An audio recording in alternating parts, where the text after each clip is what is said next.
Choose between us, the sisters said. The millionaire rancher replied, I love you both. The storm had finally passed, leaving behind a washed-clean Texas morning, but inside Orion Calder's heart, another storm raged, one that no sunlight could chase away.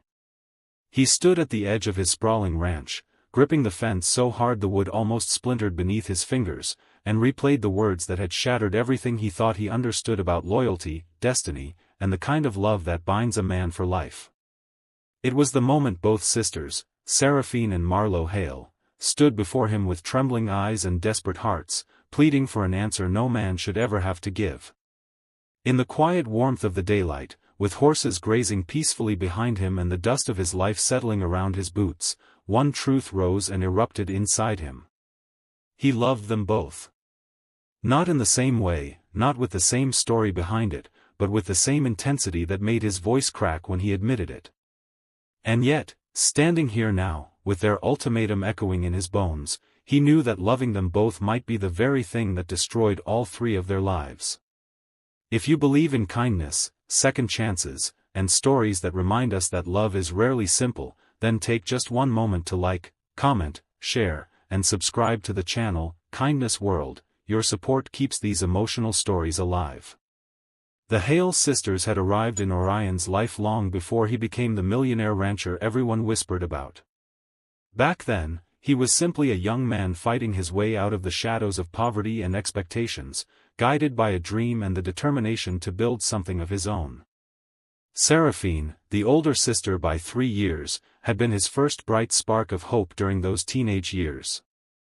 With her thoughtful eyes, quiet intelligence, and gentle strength, she understood him long before he understood himself.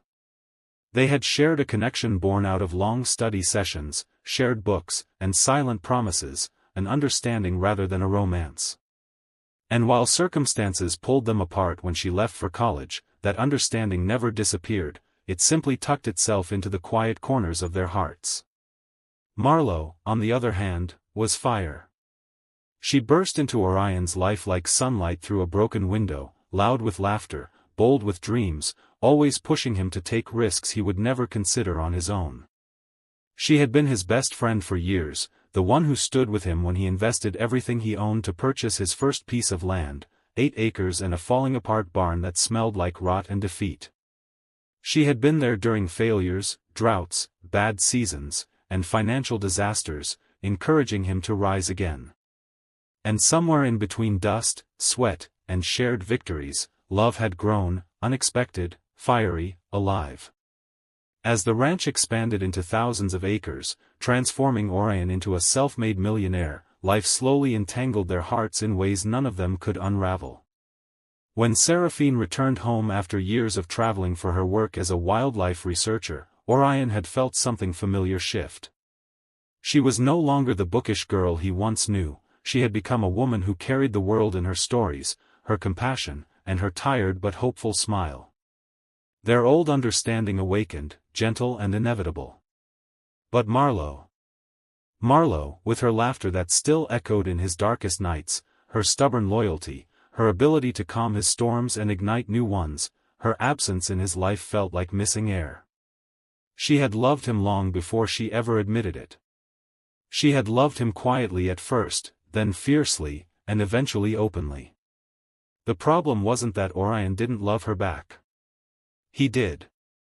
But he also loved Seraphine. None of them wanted things to unfold like they did. No one expects love to become a maze inside a family. The turning point came on a warm afternoon, under a clear daytime sky. Seraphine had planned a small gathering at the ranch pond to show Orion the wildlife conservation project she was drafting. Marlowe had come, too, full of energy and excitement, wanting to support her sister. But somewhere between laughter, drifting clouds, and the scent of blooming sagebrush, the truth slipped out. A stray comment revealed affection too deep to hide. Seraphine saw the tenderness in Orion's eyes when he looked at Marlowe. Marlowe saw the quiet longing in Orion's gaze when he looked at Seraphine. The air froze. Nature stood still.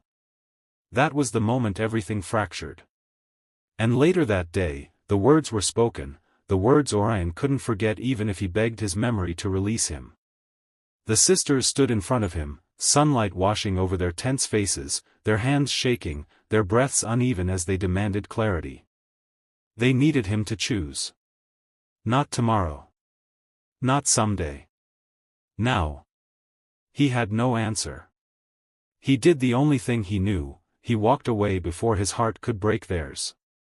Now, days later, he stood alone beside the corral, gripping the fence with hands scarred from work, wondering when love had become a battlefield. The horses grazed lazily in the daytime warmth, a stark contrast to the turmoil inside him. He could almost hear Marlowe's laughter in the wind, feel Seraphine's quiet presence in the stillness. He felt torn apart, as though the land he built with his bare hands shifted beneath him. Seraphine spent the next few days avoiding the ranch, wandering through the nature reserves she knew so well. She tried losing herself in research, in the call of birds, in the quiet hum of insects, but nothing drowned out the storm inside her. She loved Orion deeply, but she loved her sister too. And the idea of hurting Marlowe felt like a betrayal she wasn't strong enough to commit. She cried into the quiet earth, hoping the land would absorb a little of her heartbreak. Marlowe, on the other hand, threw herself into work at her small art studio in town.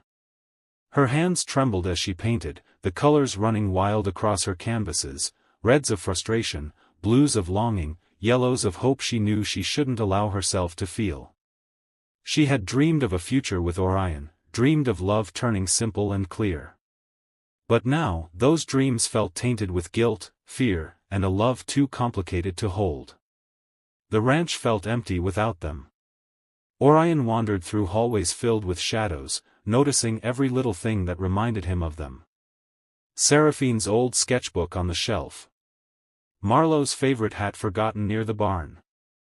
The absence cut deeper than any truth ever had. He finally broke when he found the journal Seraphine had accidentally left behind. It wasn't filled with confessions, it was filled with plans. Conservation projects she hoped they could build together. Ideas to integrate wildlife sanctuaries into his ranch. Notes about how she admired the way he cared for the land. It wasn't a diary of love, it was a diary of hope.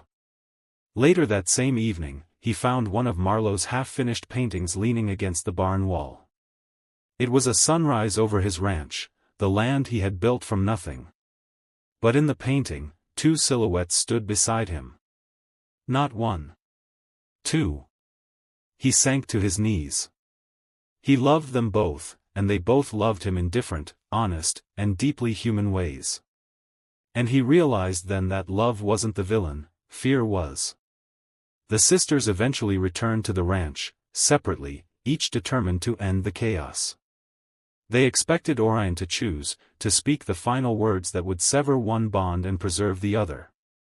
But what they found instead was a man standing strong under the daytime sun, no longer torn, no longer running, no longer afraid. He didn't plead. He didn't collapse. He didn't pick one over the other. He simply spoke what had been true all along, that the love he had for them was different, equal in depth but unique in nature. That no heart should be shamed for loving more than one person. That choosing one sister out of duty would destroy the authenticity of what they all shared. And that hurting one to honor the other would break him beyond repair. In that moment, something inside the sisters cracked open, not pain, but clarity. This was never a war. They had turned their fear into one. They realized love didn't have to be claimed, forced, or weaponized. Their bond as sisters mattered more. And the love they each had for Orion didn't need to come at the price of someone else's heart. It took weeks, honest conversations, emotional nights, and painful introspection, but slowly, healing began. Seraphine admitted she loved Orion deeply, but also acknowledged that her life was guided by her devotion to conservation and travel. Her love for him was real, but it didn't require possession.